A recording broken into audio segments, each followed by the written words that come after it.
अस्सलामुअलैकुम दोस्तों, क्या हाल चाल है। बात करेंगे ओमान एयरपोर्ट और फ्लाइट ऑपरेशन के हवाले से। पारस एयर के मतलब सुबह शेयर कर दिया था। आज 8 मई है, इतवार का दिन है, रात के 10 बज रहे हैं। और पारस एयर की जो वीकली 2 फ्लाइटें हुआ करेंगी मस्कत से शिराज के लिए और इंडिया के लिए कोची। स्पेशली कोची के लिए डायरेक्ट फ्लाइट्स हैं मस्कत से कोची, वीकली 2 फ्लाइट।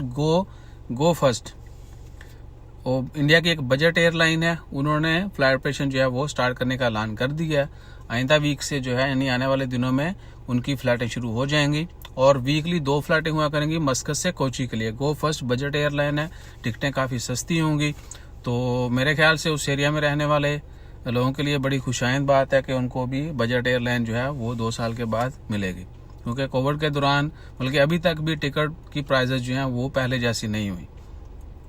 और उसके बाद है एक बेहतरीन खुशखबरी, इससे भी अच्छी, वो है बांग्लादेश के लिए।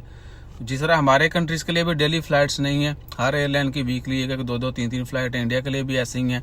और जिस तरह गो फर्स्ट ने भी 2 फ्लाइटों का ऐलान किया, लेकिन बांग्लादेश के लिए ओमान एयर ने डेली फ्लाइट का ऐलान किया। डेली फ्लाइट जाया करेगी बांग्लादेश के लिए, और मेरे ख्याल से उनके लिए ज़रूरी भी है, क्योंकि ओमान में अगर नंबर्स की तादाद की जाए, नंबर्स को जो है वो मद्देनजर रखा जाए, खारजों की तादाद, तो वो बांग्लादेशी जो हैं वो अब सबसे ज़्यादा हैं ओमान में। उसके बाद इंडियंस, उसके बाद पाकिस्तानी और दीगर नेशनल। बांग्लादेशी जो हैं वो 5 लाख से ज़्यादा हैं। तो अल्लाह ताला खैर रखे। उम्मीद है कि पाकिस्तान के लिए भी मज़ीद एयरलाइंस और मज़ीद फ़्लाइट्स का जो है वो ऐलान किया जाएगा।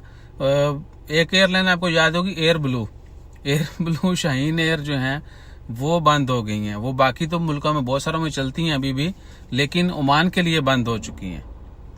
और उसकी रीज़न लोग कहते हैं जी वो बंद कर दी, खाना वासी की थी, फला था, ये था, वो था। वो सिर्फ ओमान से बंद हुई है या कुछ दूसरे मुल्कों से बंद हुई जहां पर उनको टैक्स ज़्यादा देना पड़ता है एयरपोर्ट का। मस्कत का जो पुराना एयरपोर्ट था वहां पर इन फ्लाइट्स को टैक्स जो है वो कम देना पड़ता था, इसलिए वो अच्छी अर्निंग कर रहे थे, तो उनकी फ्लाइटें आ जा रही थी। नया एयरपोर्ट जब से बने तब से उनकी फ्लाइटें जो है वो नहीं आ रही।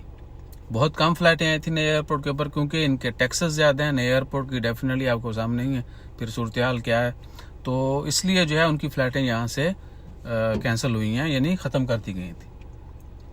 बाकी आपके जहन में कोई और बात होगी तो थले कमेंट कर दो। हर बंदा जो है अपनी तरफ से मास्टर है, लेकिन ये चीज़ जो है एयर ब्लू की तरफ से हमें पता चली। तो अपना ख्याल रखिएगा, दुआ में याद रखिएगा। और एक और पर्सनल गल, भैन थोड़ी बहुत साड़ी तारीफ कर दिया करो। बेशक हम इतने लायक नहीं हैं, इतने अच्छे स्टूडेंट नहीं हैं, लेकिन फिर भी तालीम जारी है और कोशिश करेंगे कि आइंदा बेहतरीन तंबाकू किया जाए आपके साथ। तंबाकू वाला चैनल मैंने बना दिया है अल्ट्रा प्रो मैक्स के नाम से, यानी हर चीज़ एक्सट्रीम लेवल पे होगी, तो वो भी आप जाके विजिट करें, ढूंढ के विजिट करें, क्योंकि हमें आदत नहीं है कि भैन इतने भी लाइनू करो तो उन्नू करो।